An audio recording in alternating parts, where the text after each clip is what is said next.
Kitabu cha Wakorintho wa pili mlango wa 5 sehemu ya kwanza. Kichwa cha somo la leo kinasema kiti cha hukumu cha Kristo. Kiti cha hukumu cha Kristo. Lakini unaweza kusema vile vile kichwa kingine chenye kumaanisha sawa sana hiki kinachosema kiti cha thawabu cha Kristo. Tumekwisha somewa tayari mistari 10 ya kwanza ya sehemu ya kwanza ya kitabu cha Wakorintho wa pili mlango wa 5. Tumekwisha somewa mstari 10 na wiki ijayo kwa neema ya Mungu tutasoma kuanzia mstari wa 11 mpaka mstari wa 21 ambao tutaona somo linalohusu kuwa mabalozi wa Kristo, ambassadors of Christ, mabalozi wa Kristo. Mlango wa 5 kama kilivyo kitabu cha Wakorintho wa pili. Kitabu cha Wakorintho wa pili tunaona dhima yake kubwa ni nini? Habari za utumishi, kutumikia Mungu, na hasa katika mazingira ya mateso au ya ukinzani au upinzani, ambayo ndio maisha halisi ya Mkristo wa kweli. Hii unavyosikia wanatafuta si mseleleko wa maisha, si nini, anataka kuishi kama labda ni mamlaka za dunia hii, eti ndo kiongozi wa dini au nini, ile ni uongo. Lakini Mkristo wa kweli, mtumishi wa Mungu wa kweli, atakutana na mazingira fulani ya utumishi, mazingira fulani yanayoleta upinzani katika maisha yake ya Ukristo, katika utumishi wake. Hiyo ndio dhima kubwa ya kitabu cha Wakorintho wa pili. Ni mlango wa 5 una doctrine au una mafundisho mazito. Ni miongoni mwa naweza kusema ndio sura nzito yenye mambo makubwa ambayo kwa mfano Mkristo anataka kukua na kumjua Kristo, ni vitu ambavyo ni siri za Mungu. Ni vitu vinavyomjenga Mkristo. Ni vitu vinavyomkomaza na kumpevusha. Kwa mfano tutaona humu kwenye mlango wa 5 tutaona doctrine mafundisho, habari ya vitu vinaitwa arabuni ya roho. Arabuni ya roho. Actually hiyo tutaiona leo. Arabuni ya roho. Arabuni ya roho ni nini? Ni roho wa Mungu ambaye anakuja katika maisha ya Mkristo, katika roho ya Mungu, roho ya Mungu inakuja katika mtu aliyemwamini Kristo na kukaa ndani yake, na ndio inaitwa kuzaliwa mara ya pili. Lakini na lugha yake nyingine ni muhuri. Ndio muhuri wa Mungu, kwamba Mungu anawajua wake. Anasema sehemu fulani katika kitabu cha Warumi mlango wa 8 anasema wale waongozwao sio waongozo, anasema wale wenye roho wa Kristo ndio wana wa Mungu. Yaani alama sio kwamba labda tunaongea vizuri, tunatembea vizuri, tunavaa vizuri. Hizo alama zote mtu yote anaweza kazifiki. Na makanisa yanaziiga kweli na wanadamu wanapenda, lakini roho wa Mungu ndio muhuri, ndio arabuni. Arabuni lugha nyingine Kiswahili chake tutakuja kuona hoja kwa undani, lakini ngoja nitangulie kuifafanua. Ni kama ni malipo ya awali. Kama unaenda kununua kitu ukatanguliza malipo ya awali, kuonyesha kwamba kwa kweli niko committed, siwezi nikaacha kukinunua. Labda unatanguliza nusu au robo. Kwa hiyo maana yake lazima utakimalizia. Lakini ukimwambia mtu takuja nunua hicho kitu niwekee pembeni, unaweza usiende. Arabuni ya roho iko humu. Doctrine ya hukumu mbili za Mungu, hasa ile ya kwanza, na sio hukumu kama hukumu, ni thawabu. Thawabu ni zawadi. Ni pale ambapo Kristo atakapokuwa anatoa zawadi kwa wale waliomwamini. Sasa ni yupi amemtendea kazi inayompendeza zaidi. Hiyo doctrine inapatikana pia katika kitabu cha Wakorintho wa kwanza mlango wa 3, sehemu nyingi kwenye Biblia. Lakini Wakristo hivyo ndizo zinaitwa the crowns of heaven au mataji ya mbinguni. Hayaiti mataji leo moja kwa moja, lakini zinaitwa thawabu. Kwenye mlango wa 5 pia kutakuwa na doctrine ya upatanisho, kwamba sisi tuko katika nafasi ya Kristo, ni mabalozi wa Kristo tunaotakiwa kuipatanisha dunia na Kristo, lakini anayefanya ni Kristo, isipokuwa sisi anakuwa ndani yetu. Sisi inakuwa ni kama magari, kama vehicles za kumpeleka. Lakini anayetenda kazi ni Kristo mwenyewe. Na bila shaka na doctrine ya Yesu Kristo kubadilika kuwa na uungu na ubinadamu kwa pamoja. Kwa hiyo ni vitu vikubwa. Leo kichwa kama cha leo kinachosema kiti cha hukumu cha Kristo, na kuhakikisha Wakristo watakusikia hizo habari. Wewe uulize, ni Mkristo ni mwanafunzi yupi ambaye ni makini hataki kusikia kwamba kutakuwa na mtihani. Kwa sababu ili kusudi uweze kudhibitika lazima upimwe. Lazima upimwe. Lakini vile vile kiti cha hukumu cha Kristo ambacho tutakuja kuiona baadaye sio hukumu ya kutupa mtu jehanamu. Kwa Kristo watu walioamini amewatenga mbali kabisa na jehanamu.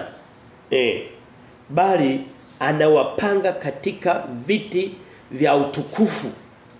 Nani wewe usitegemee kwamba mtu kama Paulo atakana na sisi kama amefanya kazi kubwa ya Mungu. Lakini vile vile kila mtu anachokiweka ndicho anachopata mbele ya Kristo. Anasema hata ukimpa mtoto mdogo anayemwamini Yesu Kristo kikombe cha maji ya baridi tu peke yake hicho nacho kwenye kiti cha thawabu chake ile anasema hutapungukiwa thawabu nayo utakulipa. Yamkini utafika pale sema unaletewa zawadi thawabu naambiwa hiki hapa sema hivi ni kwa nini? Mbona si ulimpa maji ya baridi? Hivi maji ya baridi nayo analipiwa Kristo anasema hicho nacho nakulipa. Kwangu ni tendo jema. Wewe kuna vitu vingine tutalipwa kama vile ambavyo kuna vitu watu watahukumiwa wasioamini Yesu Kristo watahukumiwa bila kukumbuka. Sema hiki nacho nikifanya sema lakini it is too late umeshachelewa. Lakini vile vile kutakuwa na thawabu nyingine ambazo tutapewa ambazo hata hatuzikumbuka kama tulizifanya. Ndio. Kwa hiyo hivyo tutaviangalia. Leo utaona vipengele hivyo vitatu kichwa kimoja lakini chenye sehemu tatu kama kawaida tunapenda kuvunja yale mahubiri katika makundi madogo yanayoeleweka. Kitu cha sehemu ya kwanza tutasema miili hii tuliyovaa inayoharibika. Hii uipendeze, uipige marashi ufanye nini inaoza. Inakufa. Na lazima upendelee kujua hicho. Inaoza. Inanuka. Hata ukiosha vipi utakuta inanuka sehemu fulani. Miili. Ni miili sio ya utukufu, ni miili ya uharibifu. Lakini tutaona doctrine hiyo ya arabuni ya roho, mstari wa kwanza mpaka wa 4 ni hiyo ya miili inayoharibika. Tuliyovaa. Alafu tutaona arabuni ya roho ambayo tushasema habari zake, ambayo ni wengine wanakiita kishika uchumba au malipo ya kutangulia kwamba hii ndoa itakuwepo. Kwa sababu tayari ashalipia kishika uchumba. Na ya tatu ni kiti cha hukumu chenyewe cha Kristo ambacho tumeona ndo kibebe ni kiti cha thawabu kiti cha hukumu ambacho tumeona ndo kibebe somo zima la leo kichwa hicho. Na niko pamoja na neno hili. Mtu kwenye zile hoja ya kwanza inasema kipengele cha kwanza inasema miili ya uharibifu dhidi ya miili ya utukufu. Ambayo lugha ya King James anasema carnal bodies, corruptible bodies, miili inayooza hii hapa, inayokufa, inayonuka, inayofanya nini dhidi ya ile mingine tutakayovalishwa upya ambayo inaitwa glorified bodies au miili iliyotukuzwa. Isiyokufa tena. Isiyonuka. Ni corruptible na glorified. Tuanze na mstari ule wa kwanza. Hivi ni vitu vizuri sana. Vitu vizuri sana. Vitu vizuri sana. Mstari wa kwanza anasema Korinto wa pili 5:1. So kwa maana tunajua ya kuwa nyumba ya maskani yetu iliyo ya dunia hii ikiharibiwa tunalo jengo litokalo kwa Mungu, nyumba isiyofanywa kwa mikono iliyo ya milele mbinguni. Anatumia lugha ya taswira, lugha ya picha. Anasema kwa nyumba ya maskani. Hili ni kama jumba. Nafsi zetu zimo ndani zimefunikwa na hili la nje. Anasema litakapoharibiwa ama ni umri ama ni ugonjwa ama ni kifo tu. Kwa mfano nasikia si msemaji wa huko Zanzibar si mtangazaji wa Tanzania amekufa. Anaamka tu amekufa tu. Anasema tutakapokuwa tumeivua lakini tukiwa na Kristo, tukiwa tumemwamini Yesu Kristo, Roho wa Mungu akaa ndani yetu. Anasema itakuwa ndio nafasi sasa ya kutumainia kupewa miili inayodumu mpaka hii ivuliwe. Ili kusudi tuweze kuvalishwa ile ya utukufu. Ile miili ya utukufu. Twende haraka kidogo au weka hapo mimi nitakusomea. Twende katika kitabu cha Petro wa pili, Petro wa pili, mlango wa kwanza. Petro wa pili mlango wa kwanza anasema hivi. Hebu nikusomee. Mstari wa 13 mpaka 15, twende 13 15, Petro wa pili 1 13 anasema hivi. Anasema nami naona ni haki maadamu nipo mimi katika maskani hii. Ametoka kusema Paulo anasema maskani yetu ya mbinguni hii ya duniani itakapokuwa imeharibiwa au imeisha wakati wake. Ime-expire. Na Paulo na Petro anasema hivyo. Anasema maadamu nipo mimi katika maskani hii kuwaamsha na kuwakumbusha. Nikijua ya kwamba kule kuwekewa mbali maskani yangu kwaja upesi kama Bwana wetu Yesu Kristo alivyonionyesha. Anasema hii maskani yangu Petro najua niko karibu kuivua. Anasema na Kristo amemwambia. Definitely mtu kama Petro kupata mafunuo ya Kristo sio kitu cha ajabu kwa sababu alitembea na Kristo. Ngoja nikwambie, ukitembea na Kristo kwa kiwango kikubwa anasema hawezi kukuficha siri zake. Anamalizia Petro anasema walakini ninajitahidi kwamba kila wakati baada ya kufariki kwangu, anaacha kutumia neno kuvua maskani, lugha ya mafumbo, anatumia lugha tunayoijua ya kawaida. Anasema baada ya kufariki kwangu mpate kuyakumbuka mambo hayo. Mpate kuyakumbuka. Nimeenda humo kwenye Petro wa pili mlango wa kwanza kujaribu kuongezea ufahamu, uelewa wa huu mstari wa kwanza anaposema kwamba tutakapokuwa tumevua maskani hii tutakuwa tuna jengo jingine au jumba jingine au mwili mwingine ambao tunaona na Petro anasema anaelekea kuuvua. Hii ni miili mibovu, ni miili inayotudanganya. Inabeba macho. Ni miili mizuri, ni kazi ya Mungu lakini imechafuliwa na dhambi.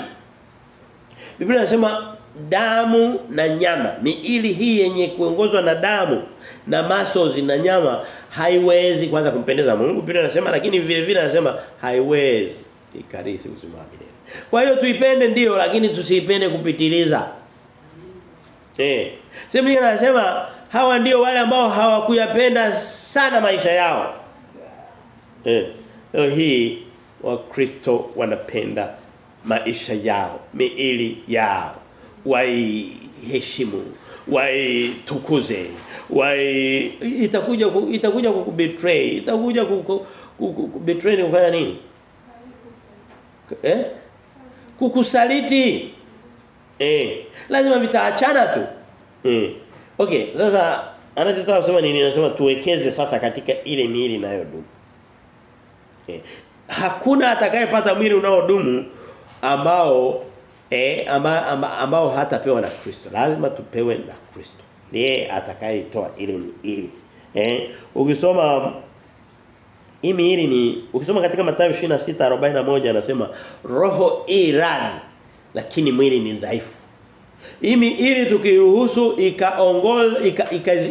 ikatawala roho zetu itatupeleka kwenye udhaifu kwa sababu roho yenyewe iko radhi lakini miili inakuwa midhaifu. Macho yanatamani. Moyo unaotafakari, hiyo sio roho. Ile moyo una doubt. Una doubt au unakuwa na mashaka. Ukisoma katika kitabu cha Warumi ngoja nikusomee pale Warumi 8:13 anasema hivi. Warumi 8:13 tutasoma sana kwenye Warumi hapa leo. Hasa Warumi 8 kuna doctrine inafanana sana. Warumi 8:13 anasema kwa maana tuanze Warumi 8:6 anasema kwa kuwa nia ya mwili ni mauti bali nia ya roho ni uzima na amani. Lengo la mwili wako huu unaoupenda sana, huu ambao unataka cream upendezeshe, uonyeshe, ulingie, ufanye nini? Anasema lengo lake ni kuua. Okay, Biblia kwani inaweza kusema uongo?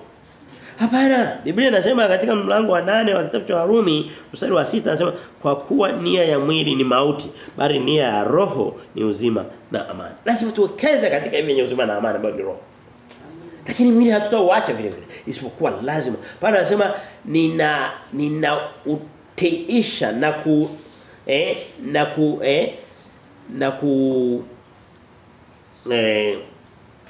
weka chini mwili wangu usije ukanitawala. Wewe wame usiruhusu kinywa chako kikakutawala.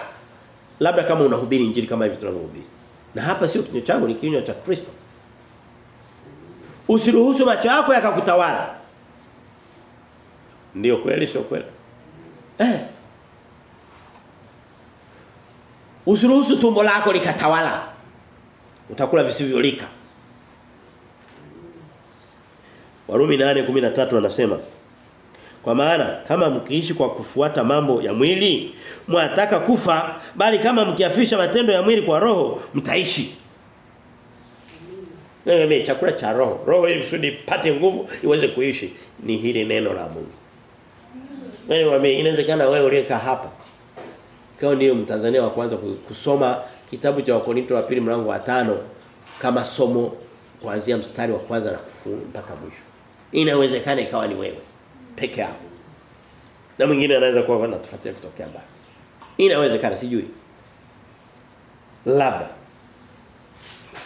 Rumi 7:18 anasema tulikuwa kwenye Rumi 8. Turudi nyuma kidogo Rumi 7:18 anasema kwa maana najua ya msikiliza mstari anasemaje? Hii mstari mimi tulitoka kusoma kwenye Warumi 8:6 na 13 ilikuwa mikali, ilikuwa mizito, lakini anaongeza na huu nao ni mzito anasema hivi. Kwa maana najua ya kuwa ndani yangu, yaani ndani ya mwili wangu huu hapa.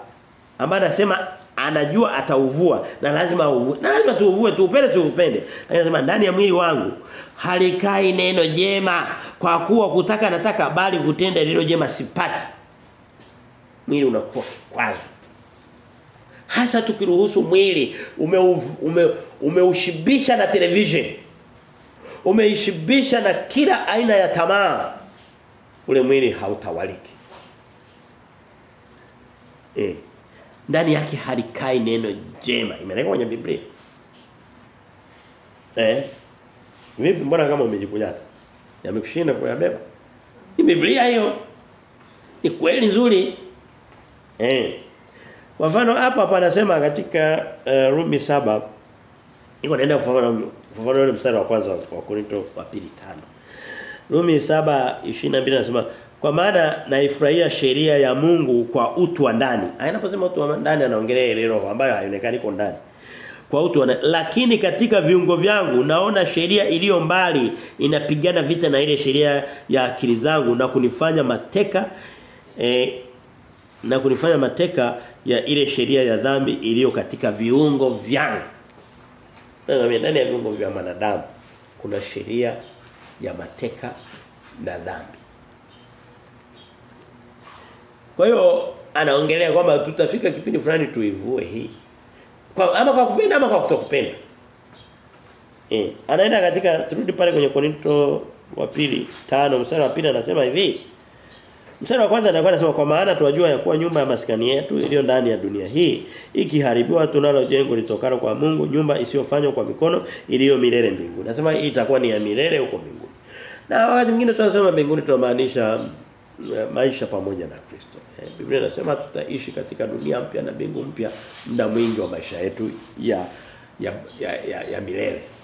Mstari wa 2 anasema maana katika nyumba hii twaugua tukitamani sana kuvikwa kao letu litokalo mbinguni. Anasema kwenye huu mwili hata kama ni mzuri kiasi gani lakini kuna maumivu mengi ndani yake. Hebu ngoja nikuulize wewe ambaye kidogo una umri umekuwa kidogo. Vipi kuna maumivu kiasi gani ndani ya hii miili yetu? Maumivu mengi sana, sio ndio?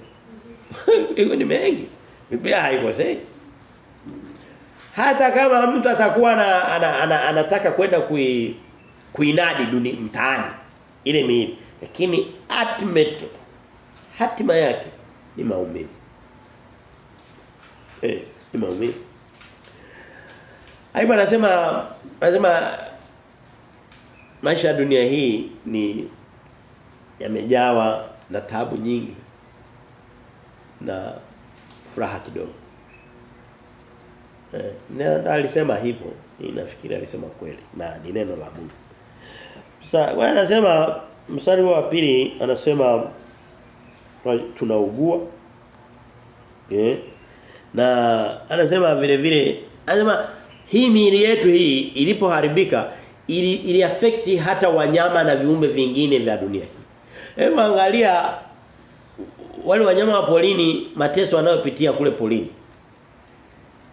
Of course haweza katoka kule ndio maisha yao, lakini mle ule kuna nini? Kuna mateso tu. Na vyenyewe kama vingepata mwokozi vingeokolewa. Biblia inasema wanadamu atakapokombolewa na wanyama watakombolewa. Simba ataacha kumula swala na nyati na nyumbu na nini? Anasema mwanadamu, mtoto wa binadamu atalala na nyoka. Ni miili mikorofi. Vipi ule mwili wa lile simba ule ukoje? Ni mzuri ule? Ovyo kabisa. Ndio sana anasema katika Korinto tulikuwa kwenye Korinto katika Warumi mlango wa 8:23 msikiliza.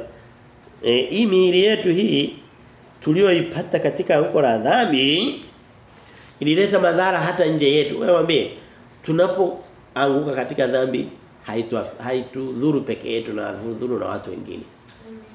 Mtu anaweza kaenda akaanguka katika dhambi akabeba ukimwi ukamaliza familia yote. Mlango wa 8 mstari wa 23 anasema katika kitabu cha Warumi. Anasema hivi, wala si hivyo tu ila na sisi wenyewe tulio malimbuko ya roho sisi pia tunaugua katika nafsi zetu tukitazamiwa kufanywa wana, yani ukombozi wa miili yetu. Lazima hii miili ikombolewe. Itoke katika hali hii ya kuugua, ya kuumia, ya kuchakaa. Mlango wa 4 wiki iliyopita tulimaliza tukiwa tunaangalia miili. Nasema ijapokuwa miili yetu hapa duniani inachakaa, lakini utu wetu wa nje, wa ndani unafanywa nini?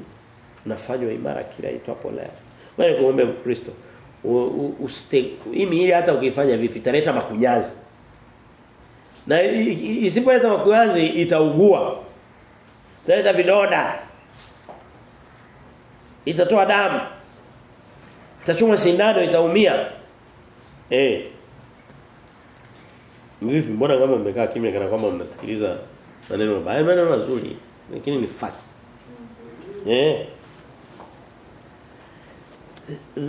Daudi anasema Zaburi ya 130 mstari anasema nafsi yangu inamngoja Bwana kuliko walinzi wanavyongoja asubuhi. Ili kusudi afike sehemu fulani apate ile tumaini la ukombozi wa mwili wake. Yule alikuwa mfalme. Mstari wa 3 anasema katika kitabu hiki cha tunachokisoma cha Wakorinto wa pili mstari wa 3 anasema hivi, ikiwa tukiisha kuvikwa hatutaonekana tuko uchi. Sasa huku nyuma mstari wa pili anasema kwamba tunatamani tuvue hii miili, na anasema tukisha ivua hii miili hatutaonekana tukavalishwa ile mingine, hatutaonekana tukiwa uchi. Hamaanishi moja kwa moja kwamba ni uchi wa miili yetu, ni yale mapungufu yale gonjwa yale. Yesu anasema nimefufuka na niko hai, sifi tena, sitegemei tena kufa. Kwa sababu nimewafia, nimemaliza. Anasema na sisi, anasema kwa sababu mimi naishi na ninyi mtaishi. Wewe mimi Kristo akiishi na wewe unaishi. Wewe ule mwamini. Kwa hiyo kwenye mstari wa 3 ndo anasema tutakapokuwa tumevalishwa miili mipya hatutaonekana tuko uchi kama tulivyo leo hii. Wewe mwambie, hii miili yetu iko uchi ni kwa sababu tu ina nguo. Lakini yenyewe kama yenyewe haijitoshelezi. Ni mpaka ifunikwe. Miili aliyokuwa nayo Adam kabla ya kuanguka na mkewe Eva haikuwa miili iliyohitaji mavazi. Kwa sababu ilikuwa haiko uchi.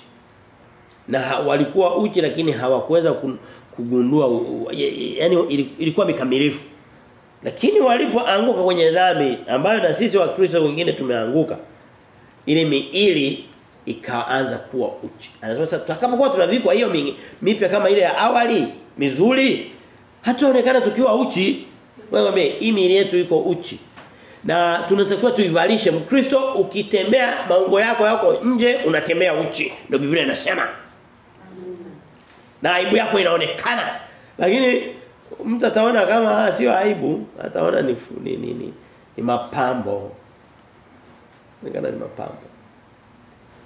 Nani awe ni mwanamke au ni mwanaume? Unakuta mwanaume leo hii kuna wanaume anatembea na kikaptula laini kama cha nani? Kama kitambaa cha nini sasa sijui. Kama kitambaa cha jasho kile, si chembamba kile.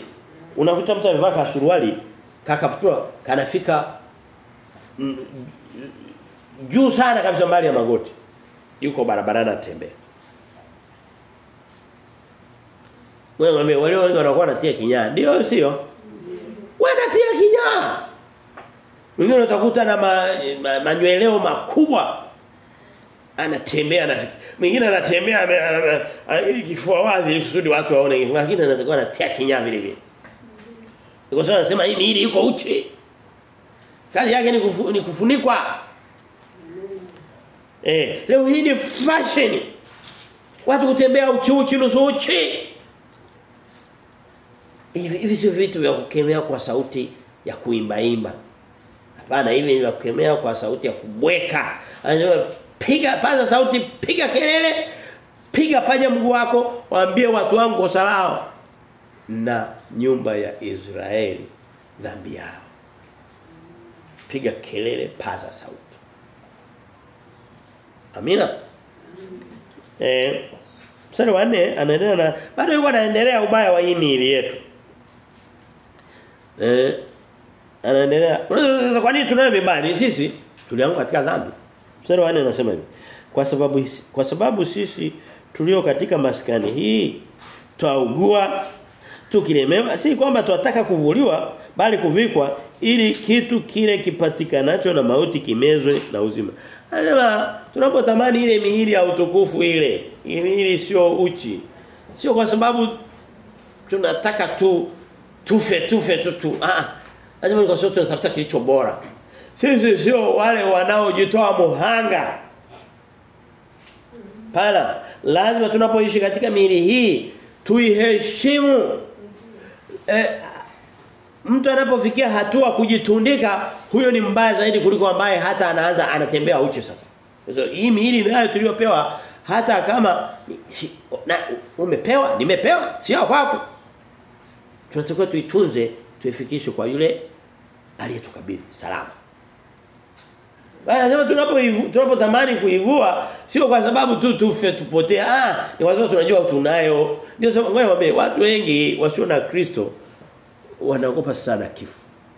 Kwa nini? Kwa sababu hawana vazi jingine. Kwa hiyo lazima ni kama mtu ukiwa na kavazi kamoja lazima utakapenda kweli. Kwa sababu unajua huna kingine.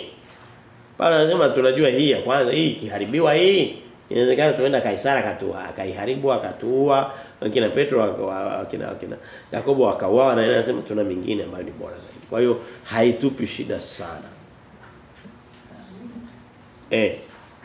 Haitupi shida sana.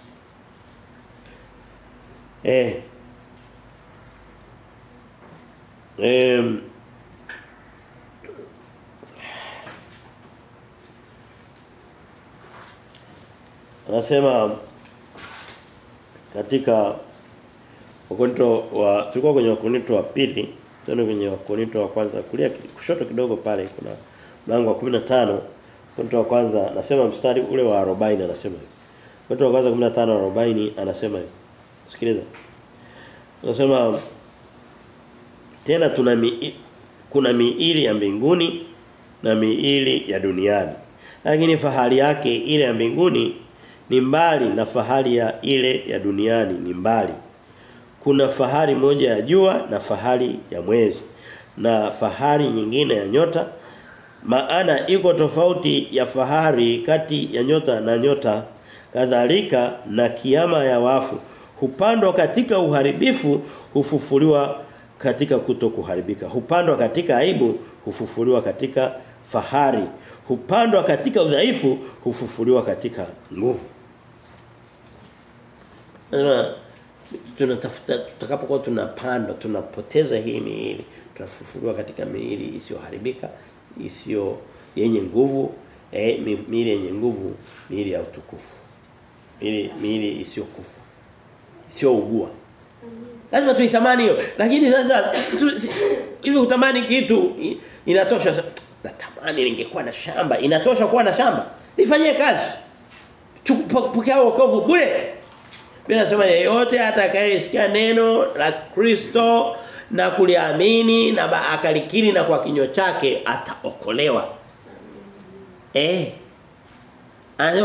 Anasema mtu asipozaliwa mara ya pili hawezi kupokea huu mwili wa utukufu. Hawezi kuona ufalme wa mbinguni.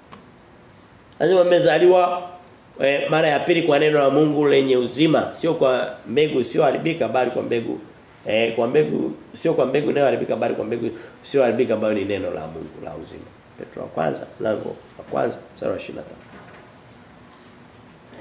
Korinto wa kwanza mlango ule wa 15 ule tulipokuwa hapo. Mstari wa 52 anasema hivi. Mstari wa 52 anasema kwa dakika moja kufumba na kufumbua wakati wa parapanda ya mwisho maana parapanda italia na wafu watafufuliwa wasiwe na uharibifu nasi tutabadilika. Watafufuliwa wasiwe na uharibifu. Huko nyuma alikuwa ametoka kusemaje kwenye mlango wa 15 wa Korinto wa kwanza anasema mtu ataanza kuuliza sasa hiyo miili inatoka wapi? Paulo anasema kwani huo wa kwanza ulitoka wapi? Ndio swali la kwanza analouliza. Mnasema hiyo miili bwana kama ya utukufu hii inatokea tu. Anasema okay, ninijibu ule wa kwanza ulitokea wapi? Huu nao kufa. Huu niliovaa ulitoka wapi? Sema kama vile ambavyo ulipewa ule wa kwanza utakuwa na ule wapi? Anasema kwani unapopanda mbegu ikaoza, so ukienda pale utakuta imekufa yale mahindi yanatokea wapi? Ni mbegu labda ni hindi likaenda likaoza kabisa kukuta hakuna, lakini baada ya muda mfupi mvua zikinyesha na nina mbolea baadaye unakuta kuna mahindi yanatoka mle. Yanapotokea ndipo na ile miili itakapotokea. Amina. Anasema katika twende katika hoja ya pili inayohusu tuko tunaongelea miili inayoharibika. Twende katika arabuni ya roho. Arabuni ya roho.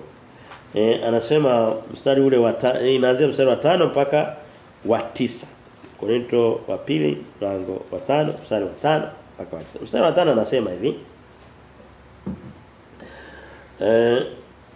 Ukisoma kama utangulizi tu wa hii sehemu ndogo, ukisoma katika Wakorinto wa kwanza mlango wa 6 mstari wa 20 na mlango wa 7 mstari wa 23 anasema ninyi watu mmenunuliwa kwa thamani. Yaani sio watu wasio hapana, anasema ni kama bidhaa ya Mungu. Amewanunua, amewakomboa.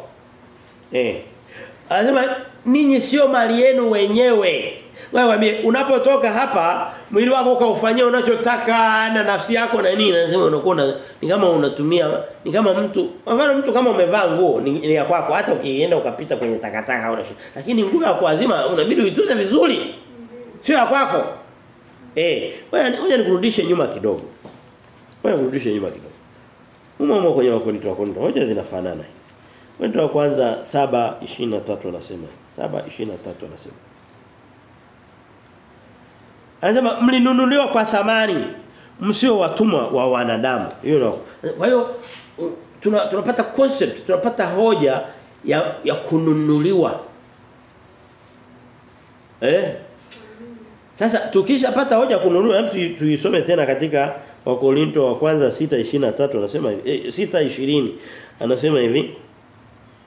Maana mlinunuliwa kwa thamani, sasa basi mtukuzeni Mungu katika miili yenu na roho zenu pia. Kwenye King James hajamali ameweka na roho zenu, lakini kwenye Kiswahili amesema katika miili yenu. Vyovyote vile anasema mmenunuliwa kwa thamani. Sasa tunapata hoja ya nini? Ya kununuliwa. Sisi ni bidhaa ya Mungu. Sisi ni kondoo wa Mungu. Kondoo ni mali yako. Ama umemnunua au mtu amekupa vyote vile, lakini ni miliki yako, ni kitu unachokimiliki. Wewe kitu ambacho ni cha mwingine. Mwili wangu. Sehemu nyingine anasema sisi ni watumwa wa Kristo. Mtumwa ni mali ya mwenye mtumwa mwenyewe. Uhuru wa mwanadamu wa kufanya kila takataka anayofanya sio ni kudanganyika. Na naleta hoja kidogo ambayo sio nyepesi. Ninawaambia Wakorintho wa pili sio kitabu chepesi sana, kina doctrine nzito zito. Tuko kwenye hoja ya manunuzi. Ya umiliki, kumilikiwa na maana anasema kwamba mimi sio mali ya Mungu. Sio mali ya Kristo. Ni mali ya Mungu kwa sababu tumeumbwa na Mungu, lakini ni mali ya Kristo kwa sababu tumenunuliwa na Kristo kwa damu yake. Sasa anasema kwa sababu tumenunuliwa, anataka kutuambia kwamba manunuzi hayajakamilika. Ametanguliza arabuni, kishika uchumba, baadaye atakuja kutununua na kumaliza. Amenunua roho yetu. Baadaye atamalizia na miili yetu tutakapokuwa tumeshaivua. Na kutupa miili mipya ya Kristo kama aliyoipata alipofufuka. Ni hoja ya manunuzi. Korintho wa pili 5:5 anasema hivi: basi yeye aliyetufanya kwa ajili ya neno hilo ni Mungu aliyetupa arabuni ya roho. Hiyo ni lugha ni neno gumu kidogo. Arabuni sio Kiswahili tunachotumia katika matumizi ya kila siku. Lakini nishawaambia ni nini? Ni manunuzi ya awali, ni down payment kwa lugha ya Kiingereza. Ni malipo ya awali kwamba umetanguliza malipo utamalizia. Wewe Kristo alipokufa na sisi tunapomwamini alitununua kwa uzima wa milele roho. Alitanguliza roho akaichukua. Bado kuna mwili ndio bado uko duniani. Kwa hiyo tunayo arabuni, tuna malipo ya awali, tunamilikiwa na Kristo zaidi kiroho. Ndio sababu kwani wewe unauliza swali, hii miili yetu namtii Kristo kama mali yake? No. Tusidanganye, tujifurahishe miili hii haimtii Kristo. Ndio sababu mwili ni dhaifu lakini roho inakuwa iko radhi kwa sababu ni ya Kristo. Inaenenda sawa na Kristo. Mstari wa 6 anasema hivi: basi siku zote tuna moyo mkuu, tena tunajua ya kuwa wakati tuwapo hapa katika mwili, mwanzo tumia maskani au jumba. Sasa hizi katumia neno hilo, anasema tunapokuwa katika huu mwili tunakaa mbali na Bwana. Anasema hii miili, kwa sababu roho ni ya Bwana. Tumemwamini Yesu Kristo na tukazaliwa mara pili kwa jinsi ya roho. Akatupa arabuni yake, akatupa roho wa Mungu anayekaa ndani yetu ambaye hatendi dhambi, mtu wa ndani. Anasema lakini hii miili inatufanya tukae mbali na Bwana kwa sababu sio haikukaa kimungu hii miili. Hii miili imekaa kimungu. Imekaa kidunia. Ndio sababu leo mtu anaweza kawa ni Mkristo mzuri tu, anajua neno, amesoma Biblia, lakini ukikutana matendo yake, ukiangalia hasira zake ni kali kuliko ambaye hajawahi hata kusikia injili hata dakika ya kwanza. Inatufanya tukae mbali na Mungu. Dawa yake Biblia inasema lazima tuifishe. Paulo anasema katika Wakorintho wa kwanza mlango wa 15 mstari wa 31 anasema hivi: huku kujisifu kwangu niliko nako kwenu ninakufa kila siku. Anasema hizi nguvu za Ukristo unazoniona kaonekana kama mtu wa Mungu ana nguvu za Mungu. Anasema ni kwa sababu ninaufisha mwili wangu kila itwapo leo. Leo tuna Wakristo nataka wauhuishe mwili wao kila itwapo leo. Waulishe, waushibishe, wauonyeshe kila anasa. Nakwambia kila anasa inapoingia katika mwili inahuisha mauti ndani yake. Anasa zinaua haziui. Vipi madawa ya kulevya? Vipi uasherati na uzinzi? Vipi pombe? Vipi kasino? Vipi sigara? Tutamke orodha ndefu madawa ya kulevya. Yote hivyo. Hizo ndio anasa za wanadamu. Unaposikia wale maarufu wale watu mnaowapenda, sijui ni wanasanii, sijui nini wale watu ni hizo anasa zote ndizo zinawafanya wawe vile. Ni wanabeba mauti ya miili yao ya milele. Na Mkristo kweli unapofika hatua ya kuendeshwa na kuwa motivated na kule kuvutiwa na manani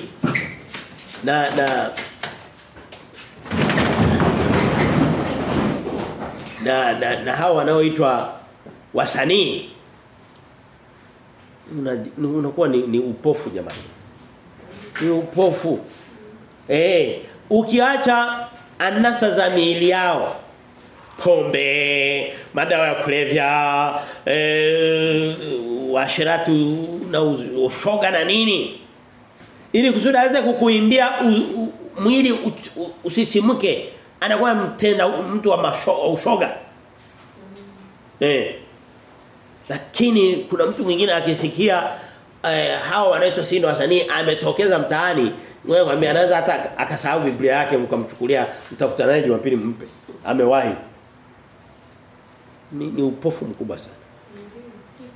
Wewe mwambie kuna vitu vingi vizuri mwili wako unaweza ukavipata ukafurahia bila kumuudhi Kristo.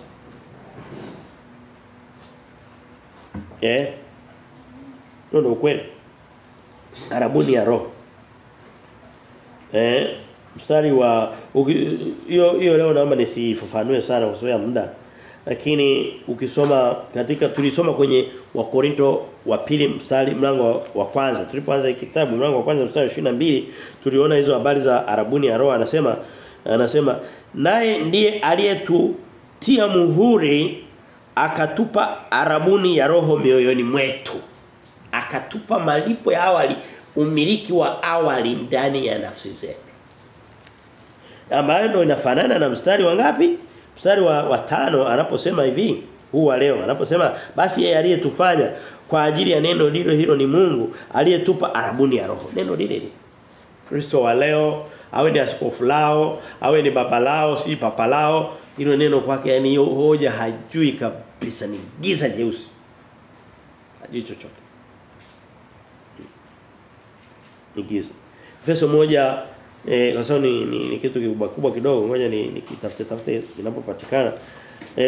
Efeso 1:13-14 anasema. Efeso 1:13 anasema. Nanyi pia katika huyo akisema habari za Kristo, mmekwisha kulisikia neno la kweli, habari njema ya wokovu. Inasema inakuja na habari ya kunini? Kusikia neno la kweli maana yake ndio wokovu. Na kuamini.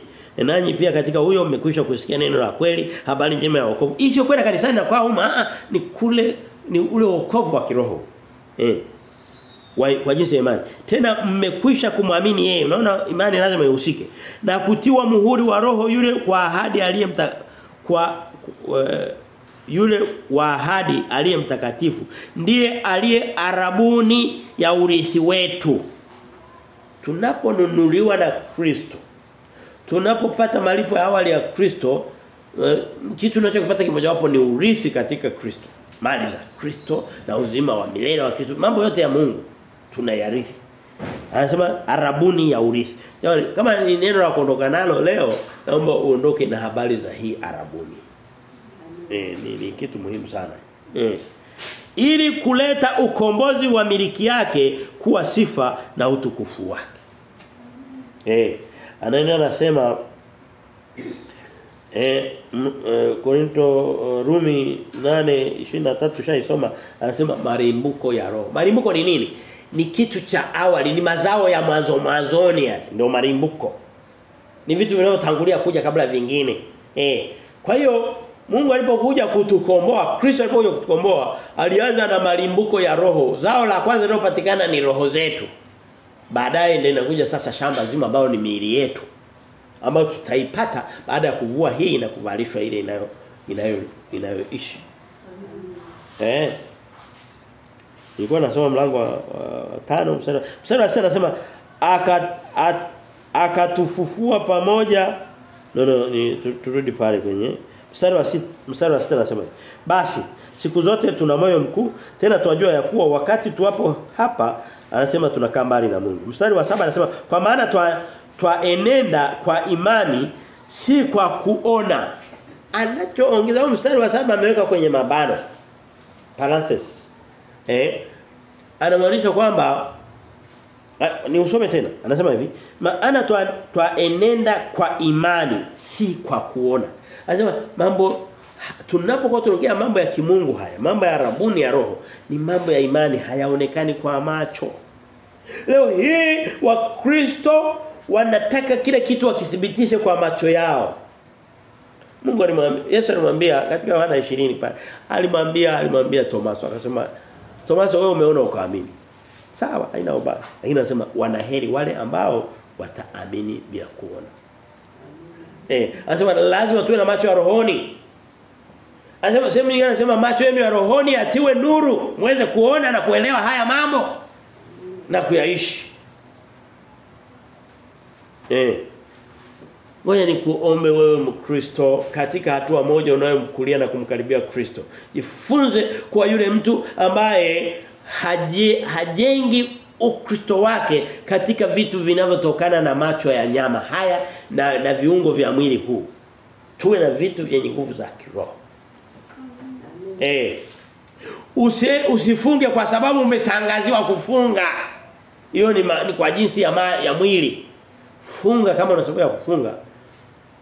By the way, kufunga sio tendo kubwa sana lenye nguvu kiroho. Patanifanya. Vyovyote vile itakavyo. Sikufundishi kinyume. Ukiweza kufunga fanya nini? Lakini kuna vitu vyenye nguvu kuliko hivyo sana. Na ndio sababu watu wakamwendea Yesu akasema wakamwambia akasema kwa nini tena waliokuja ni wanafunzi wa Yohana wanasema wanafunzi wa Yohana Mbatizaji wanafunga, wa Mafarisayo nao wanafunga. Mpaka na wa Mafarisayo wanafunga wana siku 30 kila mwezi. Mpaka mwezi unaandama mara ya pili wakiwa watu wamefunga. Wa Mafarisayo wanafiki. Anasema sasa mbona wako hawafunge sasa? Wewe mwalimu gani? Hii dini ya gani? Wewe Yesu, tuambie dini yako. Wa Mafarisayo wanafunga mwezi mzima. Kuanzia mwezi maandamo mpaka mwezi maandamo. Wako mbona hawafungi? Hii si dini ya uongo hii. Anasema muda upo. Natakuja kufunga. Sio kitu cha haraka, lakini sio kitu cha kwanza nacho hicho. Mimi tunatakiwa tufunge kiroho zaidi kuliko kimwili. Funga tamaa. Na macho. Funga kinywa kichafu. Funga roho iliyojawa hasira na uchungu. Sasa unafunga alafu umefunga mpaka umefunga na roho kwa hasira na uchungu. Alafu unakuwa Mkristo unatezeka, unashinda njaa. Amina. Mstari wa 8. Anasema hivi, lakini tuna moyo mkuu. Tena tunaona ni afadhali kutokuwamo katika mwili na kukaa pamoja na Bwana. Huu mstari ningetamani usome kwenye King James, muda sina. Anasema ngoja nisome kwenye King James. Hatuna tunapokimbilia. Au mnasema? Nisome kwenye King James. Anasema mstari wa 8 hivi. Unasema hivi. We are confident, I say, and willing rather to be absent from the body and to be present with the Lord.